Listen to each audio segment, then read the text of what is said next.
Hello and welcome to Plus One to Gaming. I'm Chris. And I'm Eric. Welcome to our ongoing character creation series. How to choose the right background for your character. Backgrounds are another part of character creation that can be quickly metagamed or elaborately customized to fit a character's story. It's your character's origin, and we want to talk about how to make it awesome for you, your party, and your DM. Let's get into it. That's not our theme song.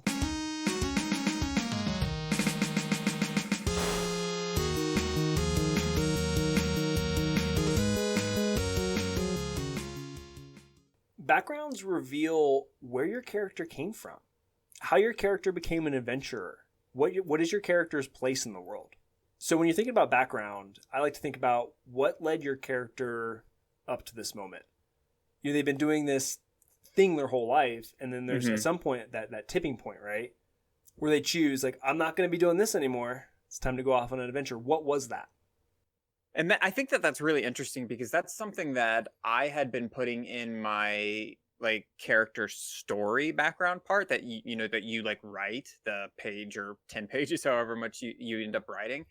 That's something that I always put in there and actually didn't realize that is a key part of the background process. It really is. It's fundamental to your character.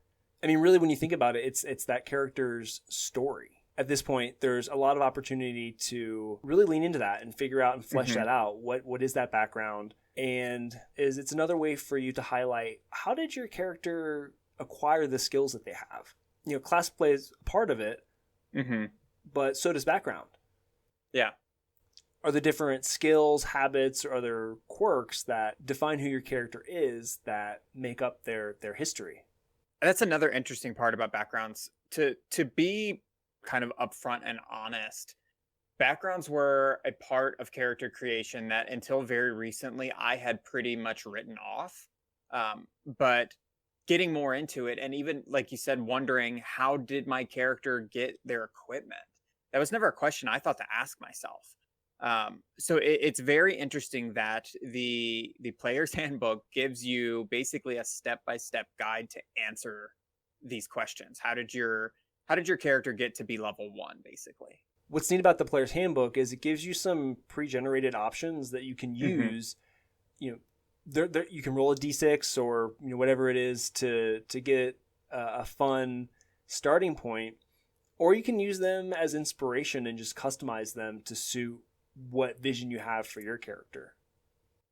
Yeah, I know for myself, I have never chosen a background and rolled the die to figure out what flaw and what bond and what trait I have. Oftentimes, like you said, I'll look through them to maybe get an idea and a jumping point. But I think it's really interesting if you are stuck and you just don't really know, or maybe you're not good at creating characters yet. Try it. Try to just dry roll a character from a background that you think sounds interesting. And you might come up with a character that you never would have created yourself and that you can then breathe life into just from this skeleton. Yeah, I think that's a really fun way to build the characters. Coming up with those personality traits, bonds, flaws, and ideals, I used to have a really hard time kind of thinking, what flaw does my character have? That's not necessarily my go-to, So having options for those, even if you're just dry rolling for them, really helps if you are stuck on that aspect of it. That can be difficult. Yeah. It's really an effective way to get there. Yeah, and I think it's tough for me to remember specifically what is a character trait? What is a bond? Flaws are kind of easy. Ideals are a little easy. Bond specifically, I can never put into words what a bond is. So looking through the list really helps me get an idea, like a starting point. So backgrounds are interesting. They are more than just flavor. They do provide in-game mechanical advantages or storytelling abilities or hooks. So let's talk about that a little bit. Before my evolution on backgrounds, when it was just something I had to have on my character, it was just a box to tick for me. I mostly looked for, all right, what skills do I want my character to have? What tools? And a lot of times tools to me were throwaway. I like if it wasn't thieves tools, I didn't care that much. So I'd look for languages which still kind of throw away. But I would just try to I used to metagame this almost only metagame it. Just look for nuts and bolts that would help my character. Or round out some gaps maybe that you couldn't Yeah, get from your race or your class or exactly. Because a lot of times your class you can pick between a bunch of different skills. So I would pick the ones I wanted, but I knew I needed deception or sleight of hand. So a lot of my characters were urchins for no reason, just because the urchin background comes with deception and sleight of hand. I just thought that those are really valuable, so I wanted them. And even in my like written story about my character, they weren't an urchin. You know, it didn't. It actually wasn't their background. It took me a long time in my evolution of a player or as a player for that to click. Like this is your character's backstory. This is the story that I'm writing to give a background. This is it, represented mechanically. yeah. So aside from those other areas, the equipment that you can gain, languages that you can speak, and other areas that you might be an expert in, your background also gives you some really cool features that you can call on to aid you in your game. That also gives flavor to that background. So you said the urchin before, right? Yeah. They have a really cool mechanic called city streets where you can navigate the streets and back alleys of the city a lot more quickly. And the we'll say interesting thing, maybe sad thing for me as a player, features were something that I would sleep on constantly. I was only looking for proficiencies basically and skills when I was looking through backgrounds. So these features really to me now are kind of the main meat of the backgrounds. So like you said, city streets, there's a ton that are just really, really fun. But these things, like a lot of other things in Dungeons and Dragons, if you don't pay attention and you don't use them, you can easily forget and never use them once in a game. But if you make them part of your character, you're going to use them all the time to great benefit and to great benefit to your character and benefit to the story. Yeah. So there are features that are more geared toward, I would say, or have a stronger leaning toward role playing. And there are some that have a stronger leaning toward utility. Yeah. And it really is, what kind of character, what kind of story are you telling? If it's a survivalist, from the Outlands and they have the Wanderer feature, your party's not going to have to worry about navigating the wilderness and foraging for food and water. In some games, that could be an issue or a challenge that you would overcome. And then, having the ability to do that gives your party one less thing to worry about and therefore is beneficial and useful. Yeah. And again, that is something the Outlander background with the Wanderer feature, that's something you can easily forget and never use. And if your game makes it to where you have to pay attention to eating and drinking and maps and stuff like that, that's going to be of so much use to your party. If it doesn't, if you're the type of DM and you're the type of players that don't really care about how often your players eat or if they're following a map, you can still use this to create scenes with your party and just kind of further bond with everybody. It doesn't necessarily always have to be a in-game benefit. It can be a role-playing benefit. Yeah, and I think that's really important. So there's another feature called Discovery, which is a feature of the Hermit background, and it's just a big story hook. So the feature is, you've made some kind of discovery, whether it's an ancient site or a tome or relic, but it's up to you to work with the DM to figure out what that is and how it's going to impact the game. But it's a giant story hook that can pull your character in or pull a party into an adventure. And this is interesting. Again, going back to me being a bad player and sleeping on the features, I have had characters who were the hermit background, and I'm not sure I even picked a thing for my discovery feature. And this is now, that's just such a missed opportunity for storytelling, like you were saying. It can be anything, and you can go to, you talk with your DM about whether or not you kind of want to know and give, tips like, hey, I want it to be something like this, or if the DM just tells you, oh, you found this thing. But it's interesting on how you figure that out, because in the feature you don't know exactly what this is. You know it's a relic, you know it's of some importance, but you don't know what. So it's going to take time to figure that out. So how would you manage this? How would you bring this into your game?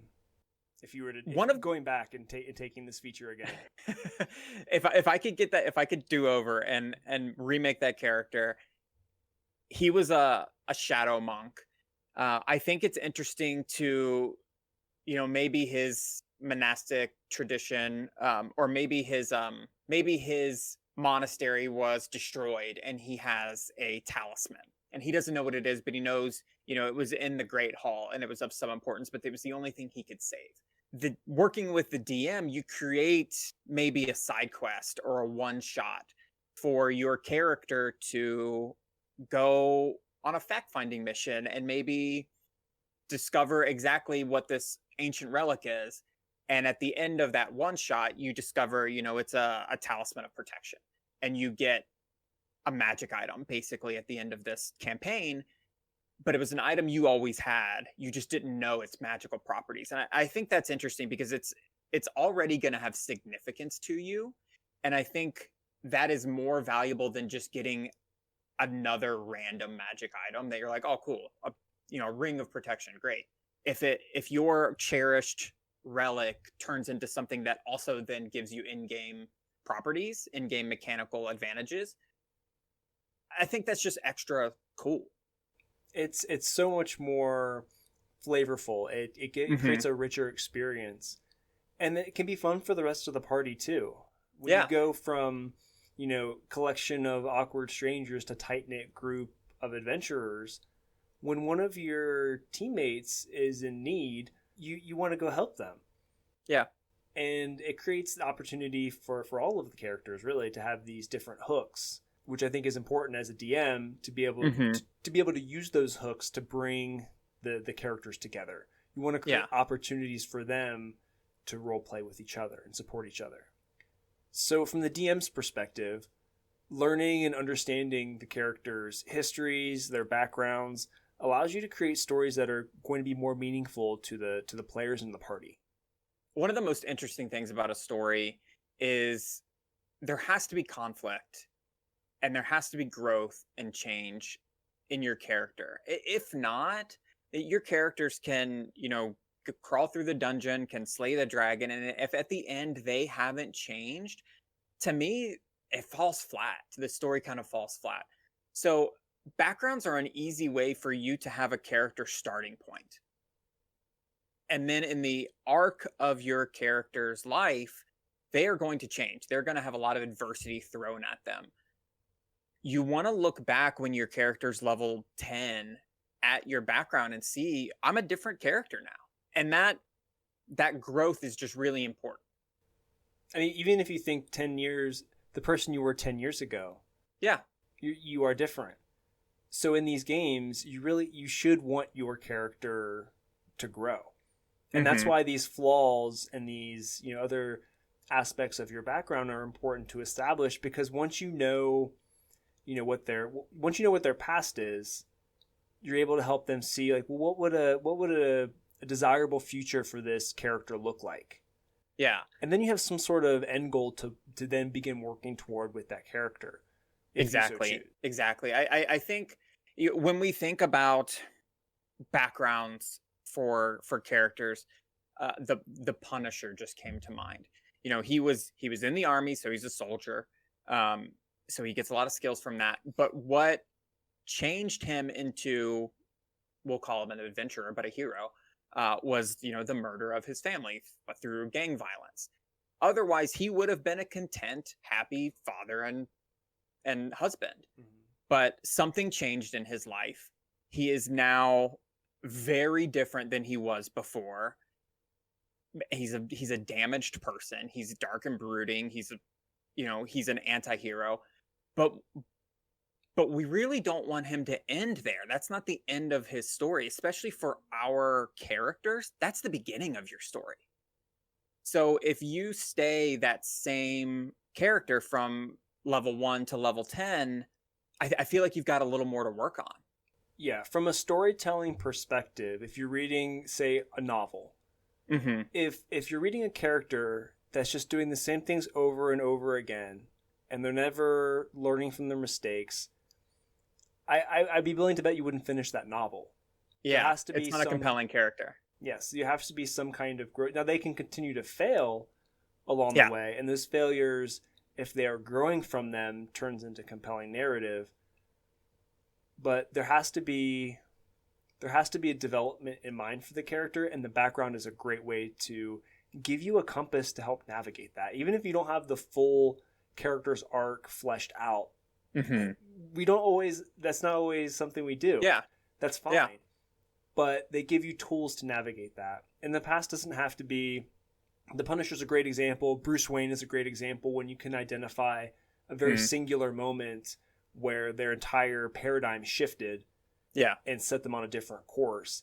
It can be incredibly significant like that. But it could also be something as like, I lived a very cushy high life and by circumstance was thrust into poverty. And they have to navigate that. And they have this sense of entitlement that is a part of your character. That could be a very interesting character to play as when they're thrust into a world that refuses to hand anything to them. So what if you are a dark and brooding character? How are you going to navigate that? How are you going to bring that? You've got this dark background. Mm-hmm. How do you play that in a way in the game that's not going to alienate you from the group or isolate you from the group?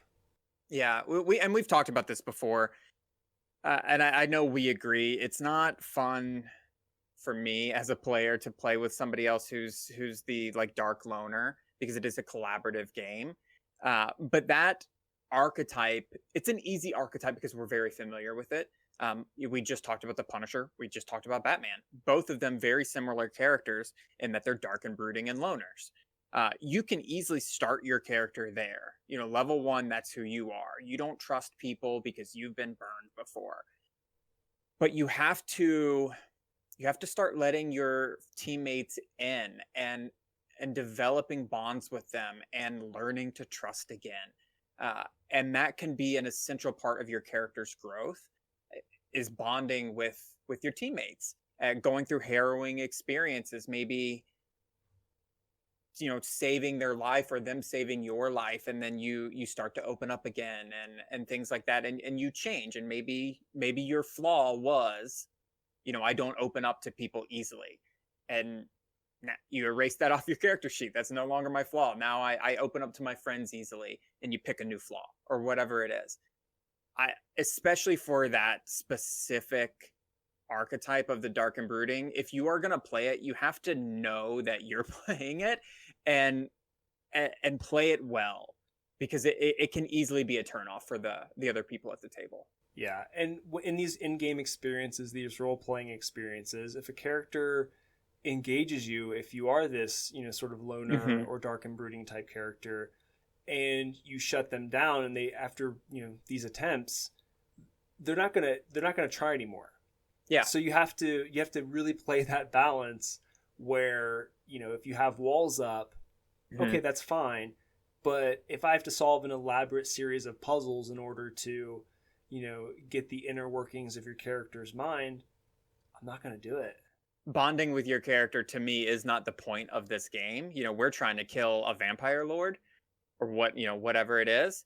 But if it happens kind of naturally, it's just, that's the magic of this game. That's what makes this game different from just playing video games. Yeah. Well, my personal style is I do enjoy exploring the other characters' backgrounds and histories. I know how much time we all put into our characters. Yeah. And just for me, I want to, like, hey, I acknowledge that. I want to see what you've created because it's really awesome. I want to, Yeah. like, I just want to enjoy that with together. So I do like to, when it's appropriate in game, to kind of role play that. And you know, just as like, hey, you're a new person that I met in my life. That's cool. I want to know a little bit more about you. Yeah. What are you about? And that's resulted in some really fun experiences that I'm grateful for. Yeah. So I think that you have to allow that character to open up, and when you do, it's going to feel like a victory both for your character and for the party. And when we're talking about party dynamics, the other cool thing about backgrounds is it can help you establish or carve out sub roles if that's important for your games, or it's something that you want to explore in your games. It can be a lot of fun. This is, I feel like I'm repeating myself a lot, but this is another thing that I never used to care about that now is so much more fun when you just put a little bit of effort into it. Having somebody be the group's cartographer or the group's navigator. If you're, there are some roles that are relatively obvious. You know, again, if you're the bard or the paladin, you're more than likely going to be the face of the group. It takes a lot of times a strong role player and somebody who's very comfortable chatting up the DM to be that role. If you're not that kind of player, but you still want to have a job, basically, cartographer's really fun.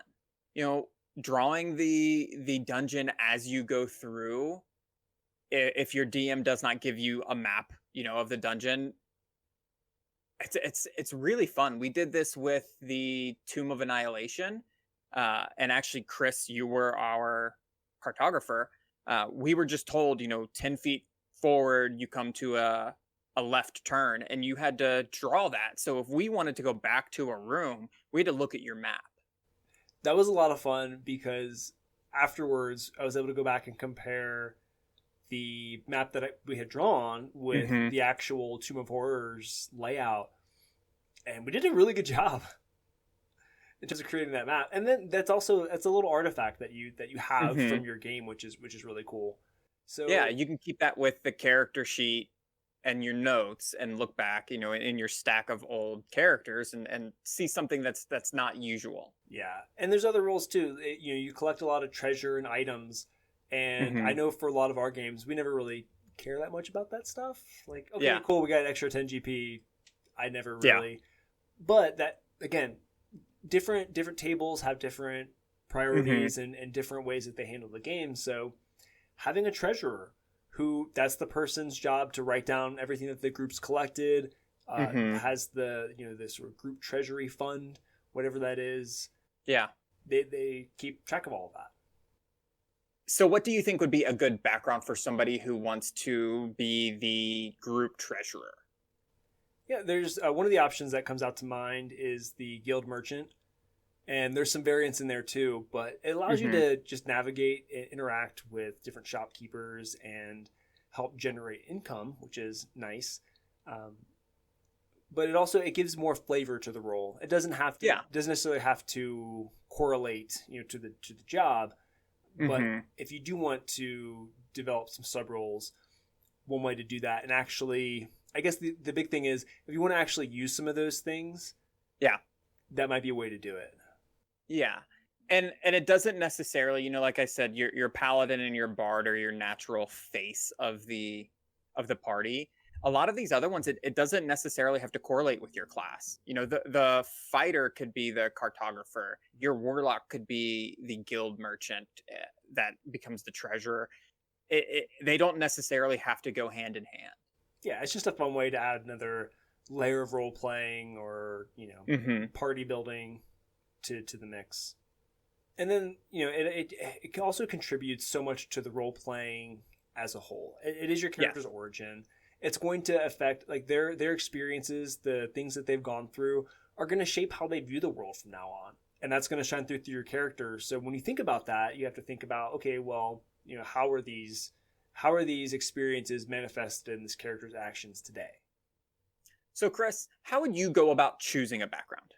The first option is, of course, the player's handbook and all of the other books that have come since then. Yes. There are so many. There are a ton.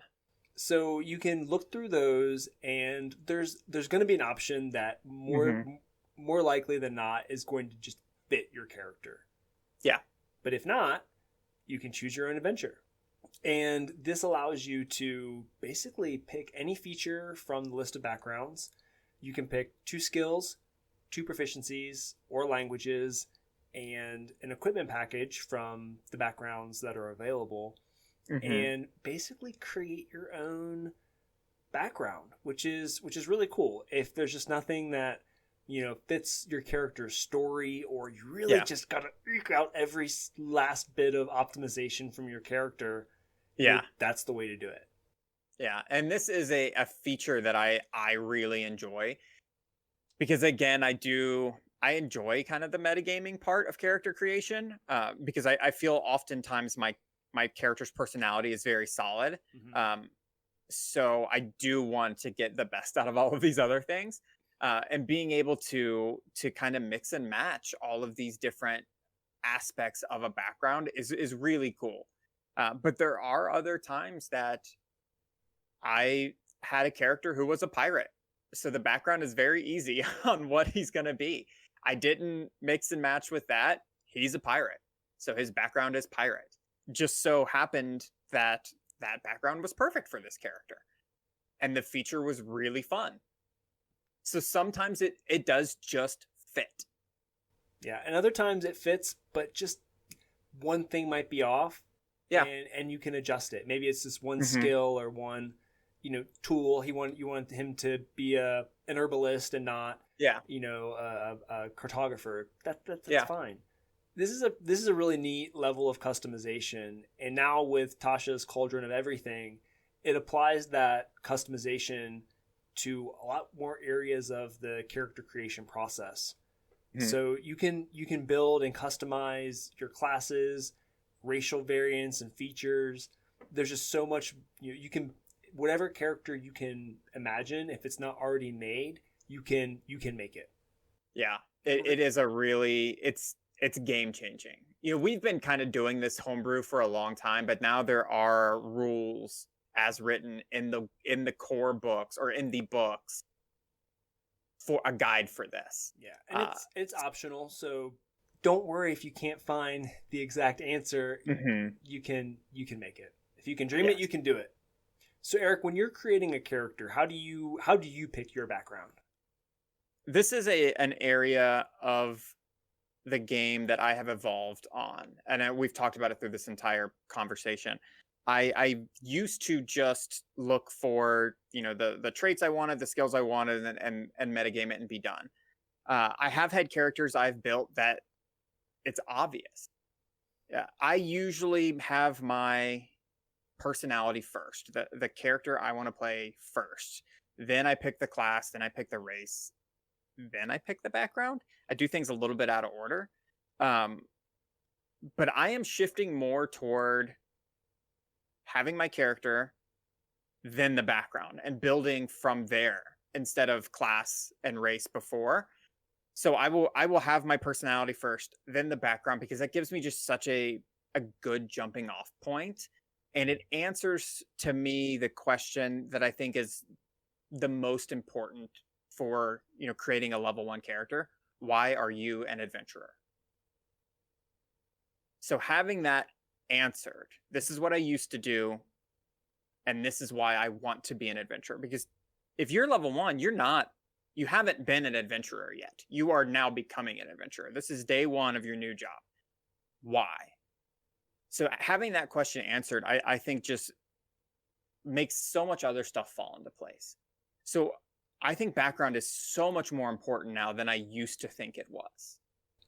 Yeah, I think it's great to build the personality first. I've just gone through and looked at backgrounds and find one that fits the mood of the character that I nebulously have in my head, and then try and build off of that. Okay, well, this is the person. Figure out that personality, their origin, their history. Now what makes sense for that character in terms of their class or even their race at that point? Yeah. And there's an interesting path to building a character that I haven't done yet, but I am really kind of itching to do. Yeah. Which is pick a background first. Before I have a personality in my head, before I have a class or a race in my head, kind of just look through and see what's interesting. See smuggler. Smuggler's cool. And then roll out this character. Mm-hmm.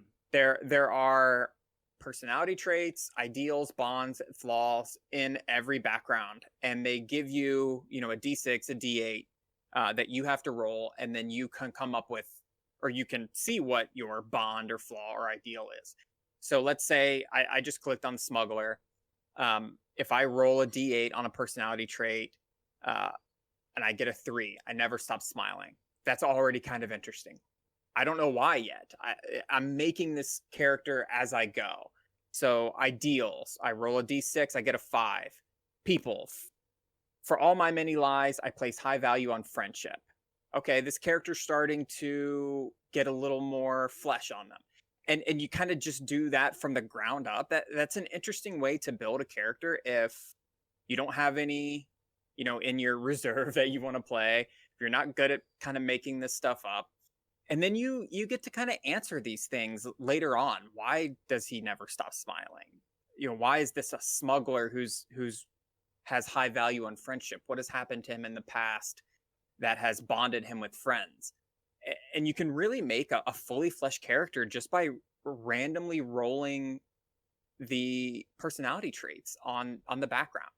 Yeah, and this is especially useful if you sometimes I personally feel like I have trouble coming up with really compelling or deeper characters. So this method that you're describing, I think, could help with that in terms of, finding somebody and not taking my own perceptions and perspectives and biases out. If I'm just forced with these choices, what then can I come up with? I personally believe that, with limitation breeds creativity. So limiting yourself to some of those choices, even if they're at random, then forces you to think of scenarios of what did happen with this character. Like that never stop smiling can have so many different implications. Yeah, it seems like it could be nefarious, but then the second thing I rolled was about friendship. So now maybe, he's a smuggler with a heart of gold. Like it can pull you in so many different ways that you probably wouldn't have created this character, just from the get-go. Yeah. There are so many different combinations, so many different backgrounds. You're really never going to play the same character twice if this is your only method of creating characters. So that's how we use backgrounds in our games, but we're curious to know what you do. Let us know in the comment section below. That's it today for our episode on backgrounds.